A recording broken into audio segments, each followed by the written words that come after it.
Welcome to our deep dive today.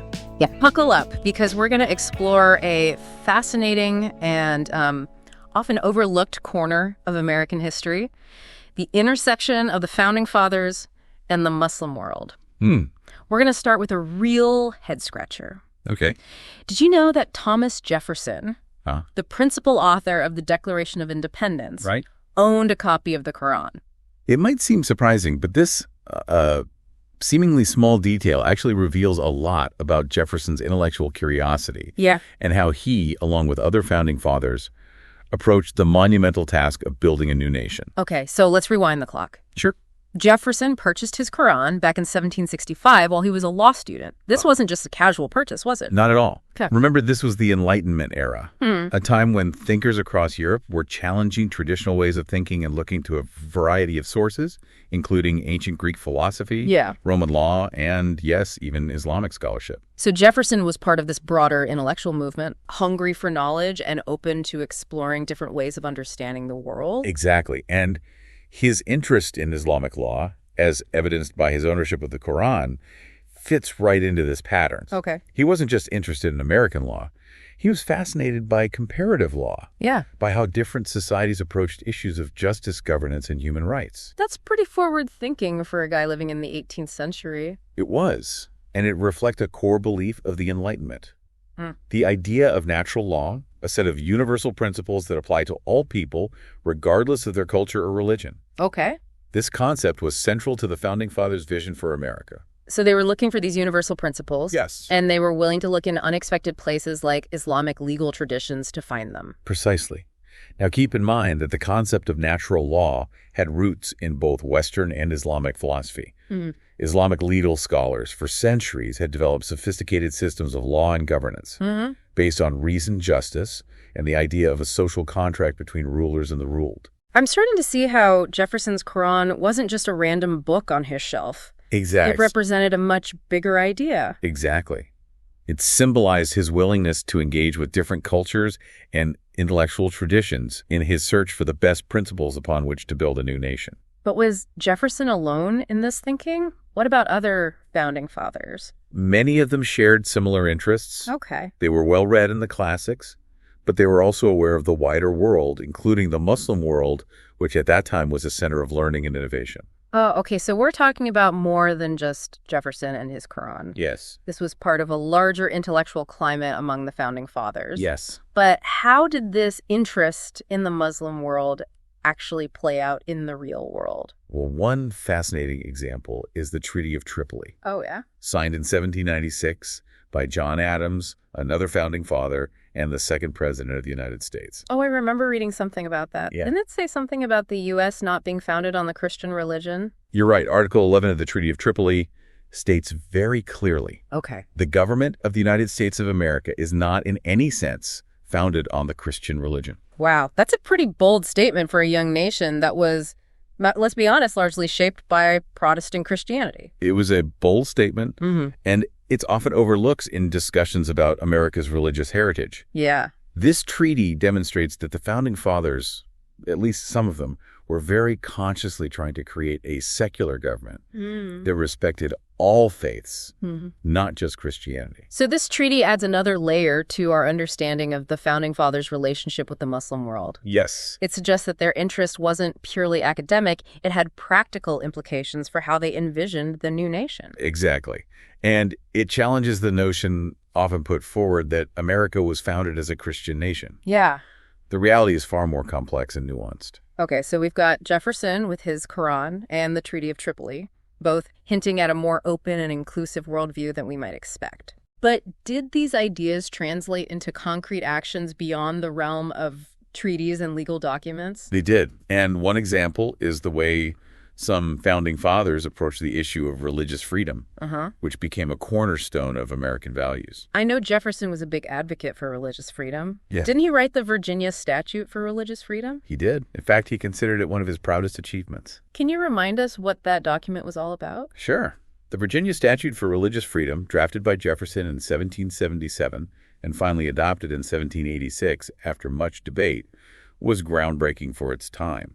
It guaranteed freedom of religion for all individuals, not just Christians, And it disestablished the Church of England and Virginia, Yeah. paving the way for the separation of church and state that is so fundamental to American democracy. Okay. This statute even specifically mentions Islam as a protected faith. Wow. So we can see a direct link between Jefferson's commitment to religious freedom, as expressed in this statute, Yes. and the rights we enjoy today. Absolutely. Yeah. And while there's no direct evidence that Jefferson's study of Islam directly influenced this statute, Okay. it's certainly possible that his exposure to different religious and legal traditions broadened his thinking on this critical issue. So it's all starting to come together now. Yeah. Jefferson's Quran wasn't just a random artifact. It was a symbol of his intellectual curiosity, his interest in comparative law, and his commitment to principles like religious freedom, Right. which became essential parts of the American experiment. Exactly.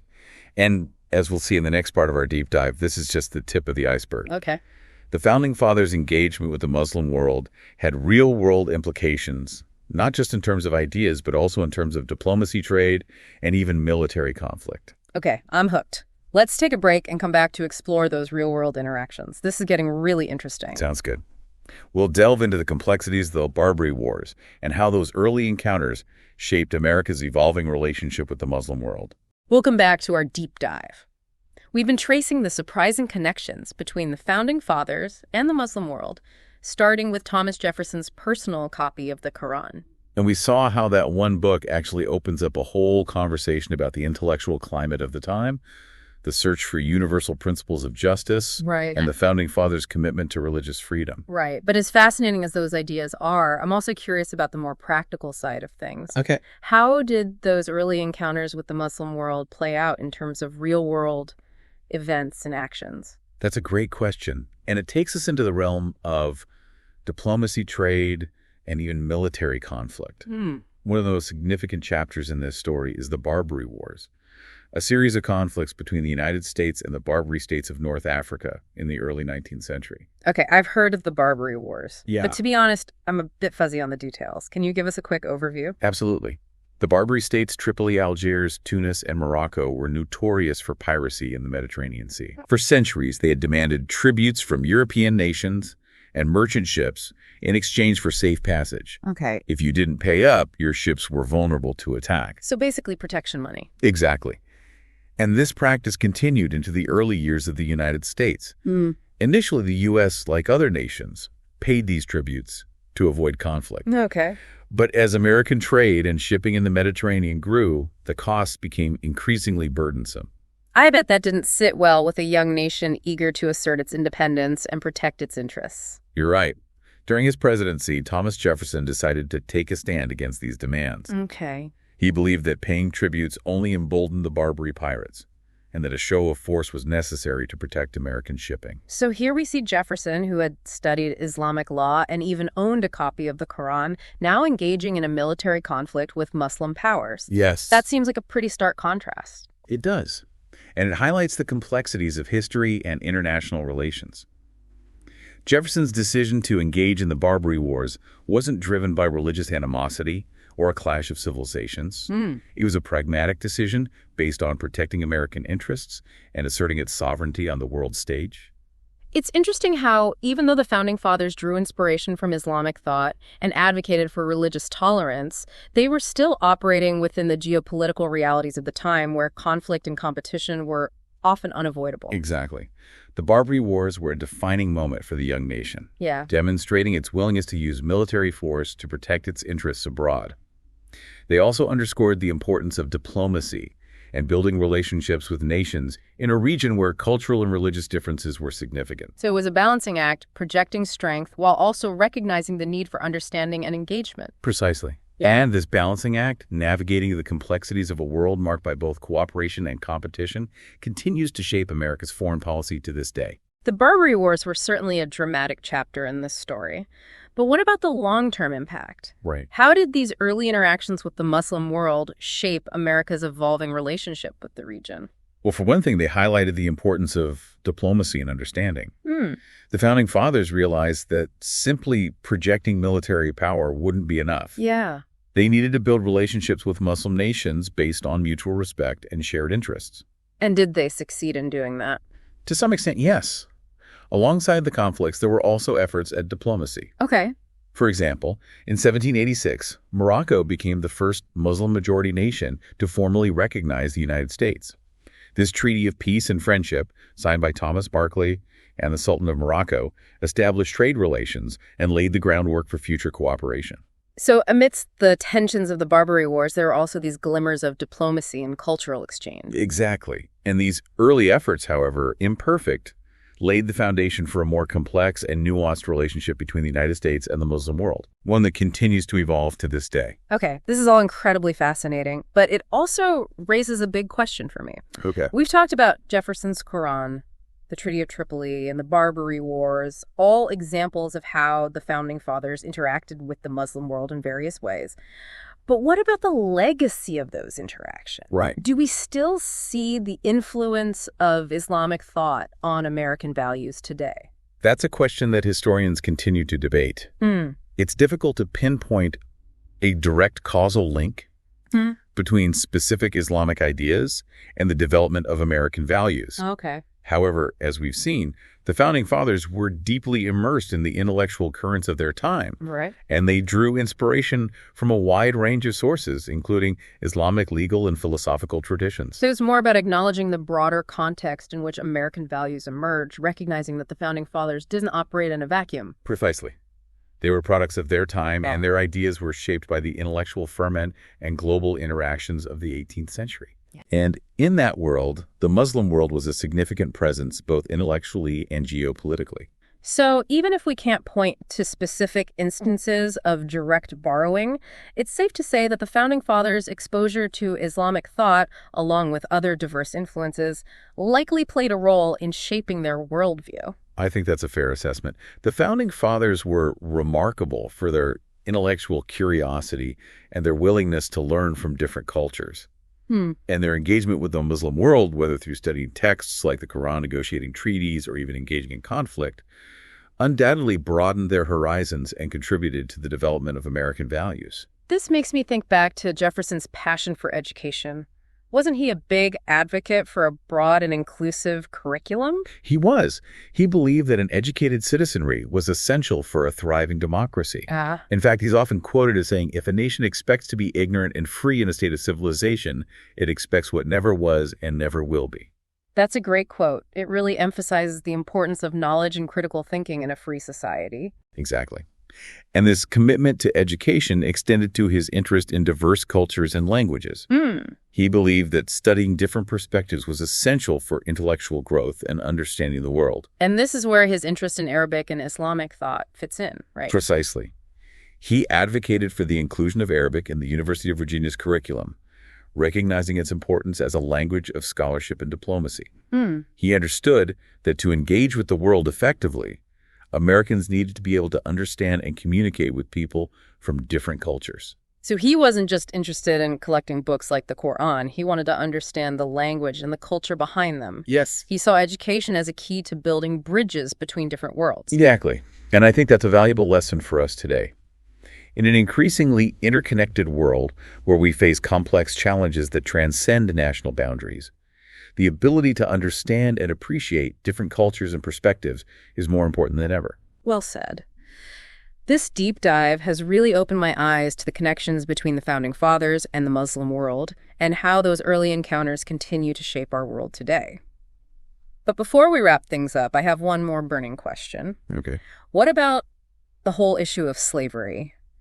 It's a dark chapter in American history, and I can't help but wonder how it fits into this narrative of religious freedom and intellectual exchange. It's an important question, and it's one that we can't shy away from. Yeah. While some Founding Fathers expressed admiration for certain aspects of Islamic thought and advocated for religious freedom, the reality is that slavery was a deeply ingrained part of American society at the time. And tragically, this included the enslavement of Muslims. So we're faced with this contradiction, these progressive ideals of religious liberty coexisting with the brutal reality of slavery. Exactly. Yeah. And this contradiction highlights the limitations of religious tolerance during that period. Yeah. It's a reminder that legal recognition of a faith didn't necessarily translate to social equality or freedom for all its adherents. Yeah. It's a stark reminder that history is rarely black and white. Right. It's full of nuances and contradictions, and it's our job to grapple with those complexities and learn from them. Absolutely. We can celebrate the Founding Fathers' intellectual curiosity and their efforts to build a nation based on principles of freedom and justice. Right. But we must also acknowledge the injustices of the past and continue to work towards a more equitable and just society for all. Well said. This has been quite a journey. We've explored Jefferson's Quran, the Treaty of Tripoli, the Barbary Wars, and the complexities of America's evolving relationship with the Muslim world. But before we wrap up, I'm curious to know what you consider the most significant legacy of those early interactions. What's the most important takeaway for us today? That's a great question. For me, the most enduring legacy is the affirmation of religious freedom as a cornerstone of American identity. The Founding Fathers, despite their own complexities and contradictions, recognized the importance of respecting diverse faiths and creating a society where everyone could practice their beliefs freely.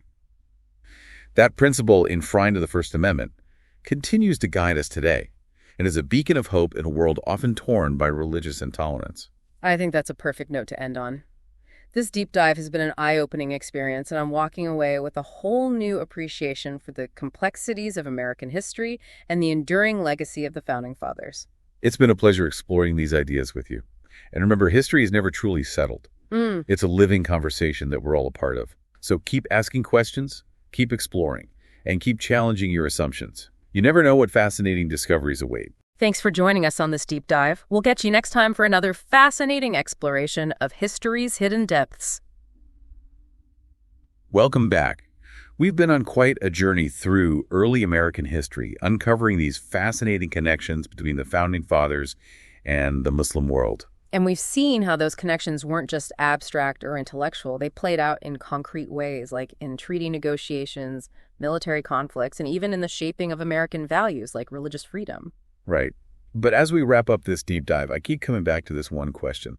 How much did Islamic principles actually influence the Founding Fathers?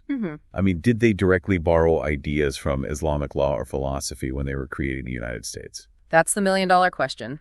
And it's one that historians continue to debate. There's no easy answer, and the evidence is often open to interpretation. Okay. Some scholars argue that the influence was significant, pointing to parallels between Islamic legal traditions and certain aspects of the U.S. Constitution. Like what specifically? Well, for example, the concept of due process. The idea that the government can't arbitrarily deprive you of your rights without following established legal procedures. Okay. This principle has roots in both Islamic and Western legal thought. So it's possible that the Founding Fathers, in their search for the best principles upon which to build a new nation, drew inspiration from both sources. Exactly. Another example is the emphasis on justice and fairness in both Islamic and American legal systems. Yeah. The idea that the law should be applied equally to all, regardless of their social status or religious beliefs, is a core principle in both traditions. But I imagine other historians are more skeptical about the extent of Islamic influence. They are. And to be fair, the evidence for direct influence is often circumstantial. Okay. We can't say for certain that the Founding Fathers read specific Islamic legal texts or that they consciously set out to borrow ideas from Islamic scholars. So how do we reconcile these different perspectives? I think it's less about proving direct influence and more about acknowledging the broader context in which American values emerged. Oh. The Founding Fathers were incredibly well-read. They were products of the Enlightenment, but they were also aware of and influenced by a wide range of intellectual traditions, including those from the Muslim world. So even if we can't draw a straight line from point A to point B, we can say that the Founding Fathers were exposed to Islamic thought. Right. And that it likely played a role in shaping their thinking, along with many other influences. Precisely. And I think that's an important reminder that American history is more complex and nuanced than we often realize. It's not a simple story of European ideas transplanted to a new world. Yeah. It's a story of cultural exchange, of borrowing and blending ideas from different sources, Right. including sources that we sometimes overlook or even try to erase. This makes me think about the whole debate about whether America was founded as a Christian nation. Right. We touched on this earlier with the Treaty of Tripoli, which explicitly stated that the U.S. government was not founded on the Christian religion. Right. And that treaty, signed by John Adams, a key founding father, really challenges the narrative that America's origins were purely Christian. Yeah. It suggests that the Founding Fathers, at least some of them, were very consciously trying to create a secular government that respected all faiths, not just Christianity. So this idea of religious freedom, which we often associate with the American experiment, Yeah. might have been influenced, at least in part, by the Founding Fathers' interactions with the Muslim world. It's certainly possible. And I think it's an important point to consider, especially in today's world, where there's so much debate about religious pluralism and the role of religion in public life. The Founding Fathers, despite their own complexities and contradictions, wrestled with these same questions. And their solutions, however imperfect, were shaped by their engagement with a variety of religious and philosophical traditions. This deep dive has been such an eye-opening experience. It's made me realize how much I didn't know about the Founding Fathers and the world they lived in. It's been a pleasure exploring these ideas with you, and I hope it encourages you to keep digging deeper, to keep asking questions, and to keep challenging your assumptions about history. I definitely will. Thanks for joining us on this deep dive into the fascinating world of the Founding Fathers and the Muslim world. It's a story that has so much to teach us about our past, our present, and even our future.